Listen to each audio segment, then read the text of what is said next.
Hello दोस्तों, जय मसीह की। मेरा नाम है विनीश मसीह। ब्यूटीफुल बाइबल स्टोरीज में आप सभी का स्वागत है।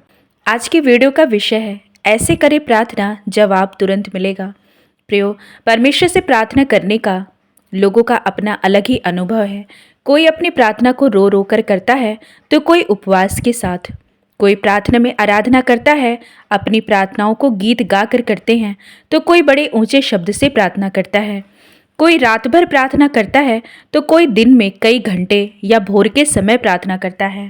तो प्रार्थना जिस भी समय करें, जैसे भी करें, चाहे रो कर या गीत गाकर करें, ये तो हर एक मसीह विश्वासी का अपना अनुभव है, क्योंकि लिखा है रोमियो 8:26-27 में, इसी रीति से आत्मा भी हमारी दुर्बलता में सहायता करता है, क्योंकि हम नहीं जानते कि प्रार्थना किस रीति से करना चाहिए, परंतु आत्मा आप ही ऐसी आहें भर भर कर, जो बयान से बाहर है, हमारे लिए विनती करता है। और मनों का जांचने वाला जानता है कि आत्मा की मनसा क्या है, क्योंकि वह पवित्र लोगों के लिए परमेश्वर की इच्छा के अनुसार विनती करता है। परमेश्वर प्रभु यीशु हमारे मन की मनसा जानते हैं कि हम किस विषय के लिए प्रार्थना कर रहे हैं। इसी तरह से बाइबल में परमेश्वर के दासों और भविष्यवक्ताओं ने भी परमेश्वर से प्रार्थना किया है, परंतु आज हम बाइबल के एक ऐसे व्यक्ति के बारे में देखेंगे जिसकी प्रार्थना से उसे जवाब देने तुरंत स्वर्गदूत आ जाता है। तो कौन था ये पुरुष और क्या थी इसकी प्रार्थनाएं? वो किस तरह से प्रार्थना करता था कि स्वर्गदूत आ जाता था? आज इसे देखेंगे। यदि अभी तक आपने हमारे इस चैनल को सब्सक्राइब नहीं किया है तो सब्सक्राइब कर दीजिए और बेल आइकन को भी दबा दीजिए, जिससे आने वाली वीडियो की नोटिफिकेशन आपको जल्द मिलने पाए। तो आइए वीडियो स्टार्ट करते हैं। जिसकी प्रार्थना को सुनकर तुरंत स्वर्गदूत आ जाता था, वह व्यक्ति है दानियल नबी। आइए देखते हैं इनकी प्रार्थना कैसी होती थी।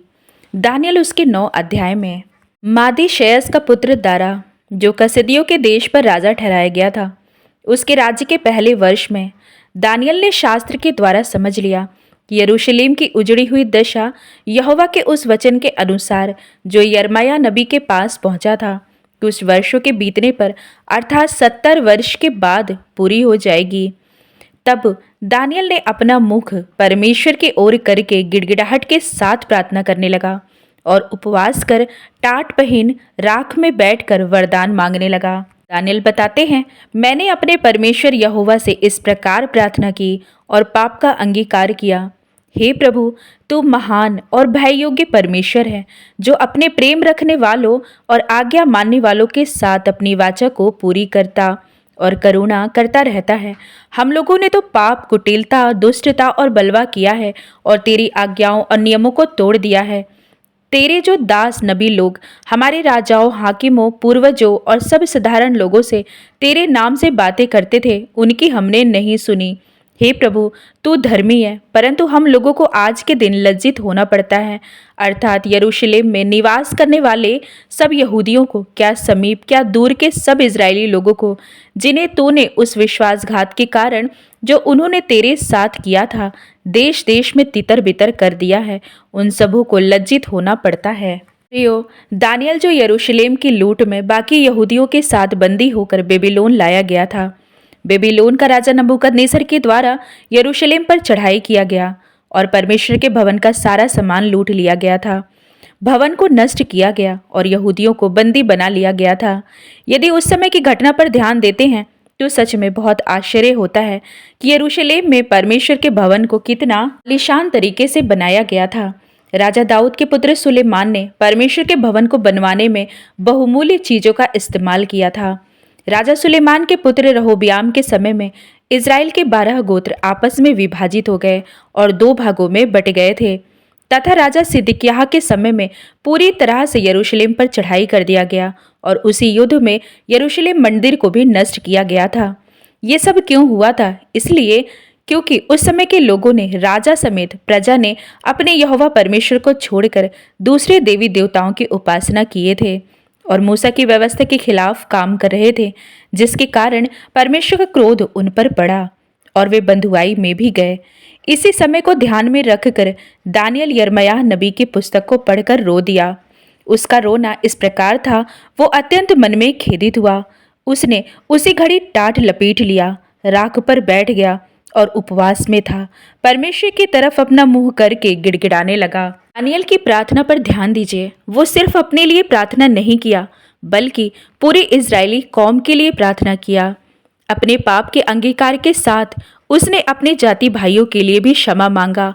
उसने कहा, हे प्रभु, तू महान और भय योग्य परमेश्वर है, जो अपने प्रेम रखने और आज्ञा मानने वालों के साथ अपनी वाचा को पूरी करता और करुणा करता रहता है।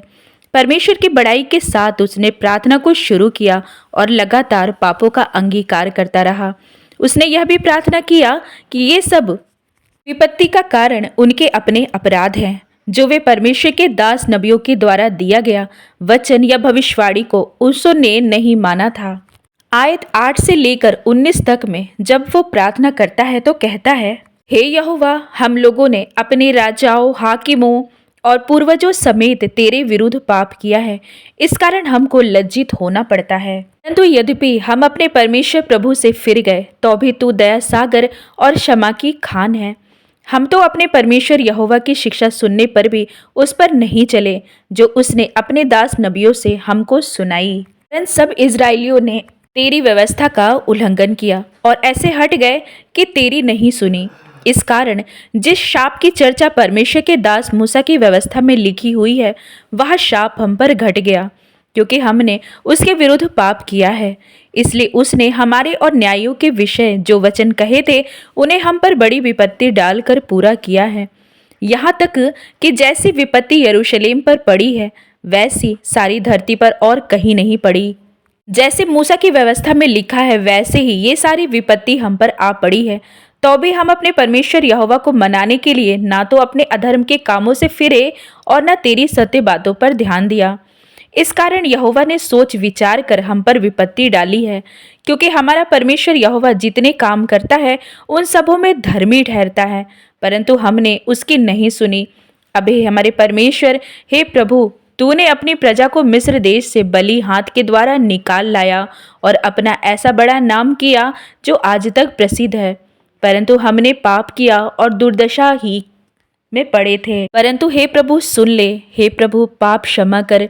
हे प्रभु, ध्यान देकर जो करना है उससे कर, विलंब ना कर। हे मेरे परमेश्वर, तेरा नगर और तेरी प्रजा तेरी ही कहलाती है, इसलिए अपने नाम के निमित्त ऐसा ही कर।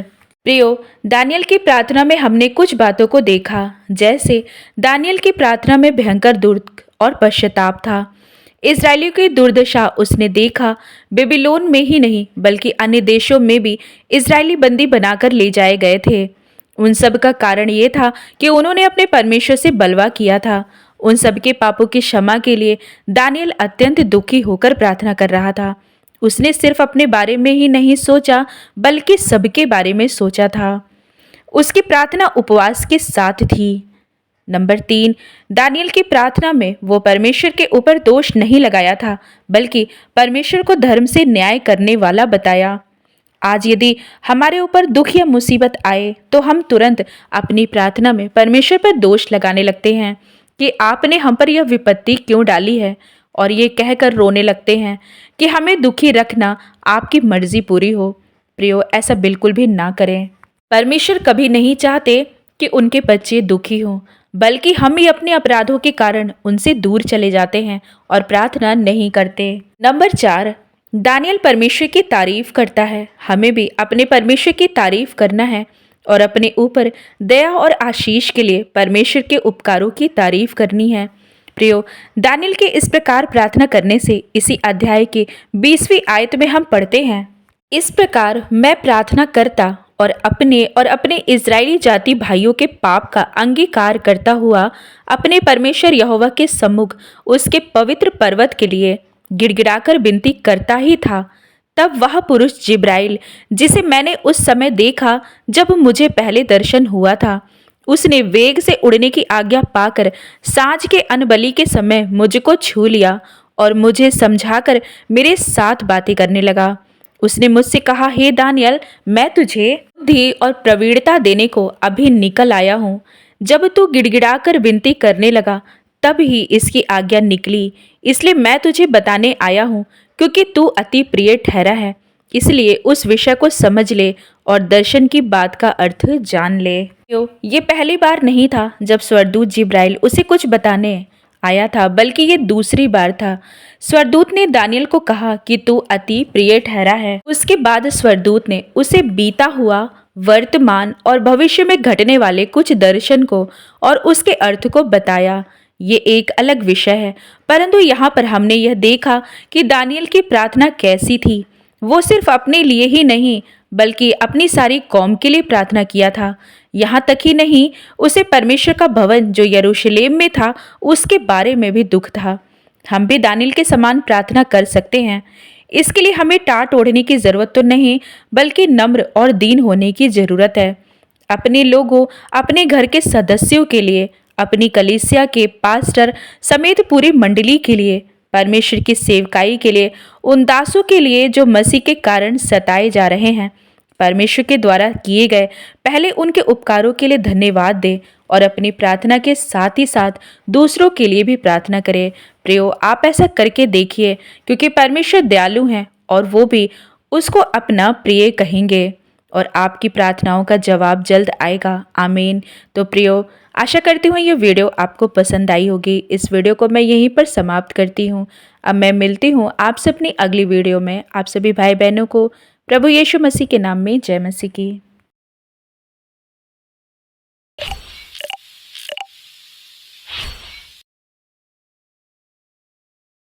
तो दोस्तों, कैसी लगी आपको स्टोरी कमेंट में लिख के बताइए। आगे ही ऐसी वीडियो देखने के लिए हमारे चैनल को सब्सक्राइब कर दीजिए। जय मसीह की दोस्तों।